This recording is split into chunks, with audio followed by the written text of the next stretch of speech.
OK, bây giờ mới thứ hai tôi mới kêu cái wing stopper, yes. Tôi mới vẽ tôi với Susan hôn nhau, rồi tới mai tôi sẽ vẽ cộng tôi với Tiffany hôn nhau. Tôi quyết định đã vẽ tôi với chị Huệ rồi luôn. Tôi với Tiffany ngày mai, rồi tới tôi với Susan, tôi với Janae tuần này sẽ vẽ tiếp á, yep. Rồi tới đi chơi về tôi mới vẽ thêm tôi với Tiffany hôn nhau thêm. Nói vẽ tôi với Stephanie tháng 5 á, vậy rồi tôi mới cộng thêm cái vẽ tôi với Cassidy á. Rồi tới after Cassidy rồi tới vẽ tôi với Mindy Miền Nguyễn hôn nhau. Xong rồi tới vẽ tôi với thằng Ivy trưởng xong cho lễ ra chuyện của OCC á. Khi final xong á, yep, rồi tới cái nhóm Golden West mới vẽ tôi với Claudia hôn nhau cho Lucero thấy á. Cái tuần đây 29 tây tháng 5 mới là lễ ra chuyện của Golden West. Tôi mới cộng thêm rồi tới tháng 6 mới vẽ tôi với Jasmine hôn nhau. Tôi sẽ vẽ thêm thêm tôi với Felicia Spencer với Felicia hôn nhau, rồi tới vẽ Spencer với Sherry hôn nhau, rồi tới Spencer với Jasmine hôn nhau. Yeah. No more cái chói tai rồi. Yeah. Nó vẽ tôi với Jacqueline luôn, vẽ Cassidy. Yeah. Hai cái hùng á. Yeah, quay phim Sarah rất là mặt tả lần ơi á. Sean underwear hoài luôn mọi người á.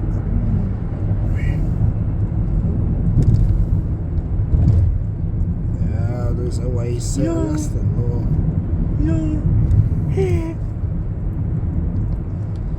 Yeah, okay.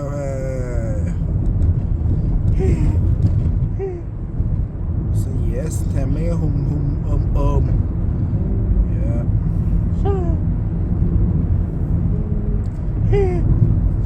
Yes. Yep.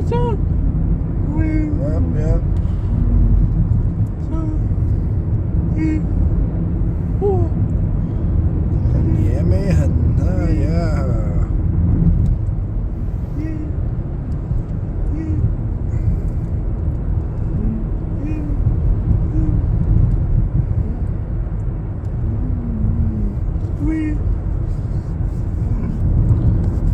Okay.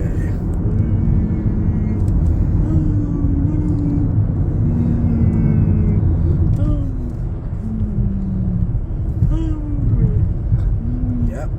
Đây vẽ xong mấy hung. Đây. Sau khi tôi vẽ mấy thêm á vậy. Xem 4 rưỡi đến 5 rưỡi tôi sẽ bắt tập làm cái act about Janae, Stephanie với ai á, yep. Janae, Stephanie xong rồi tới vẽ thêm tôi Tiffany luôn, yep. Vẽ thêm mà top, đã lắm.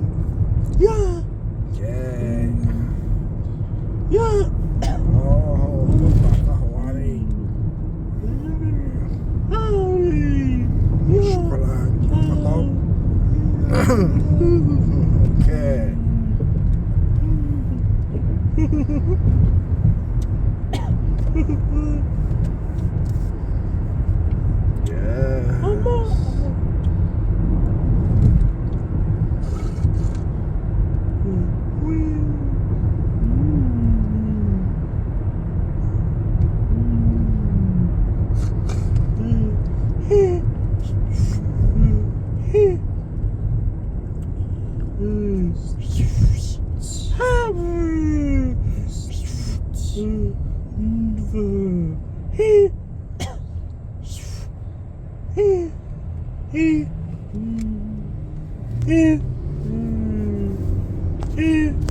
Okay.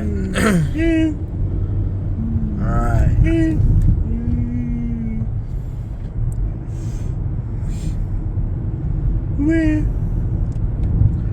Okay, tôi sẽ lấy vẽ mấy hình hai người. Yep.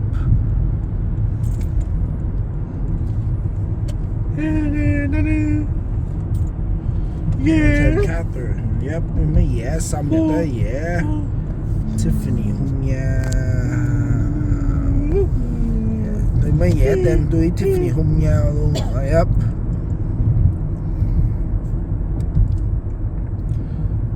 Dẻ Tiffany tôi hôn nhau xong á, giờ tới tôi mấy dẻ.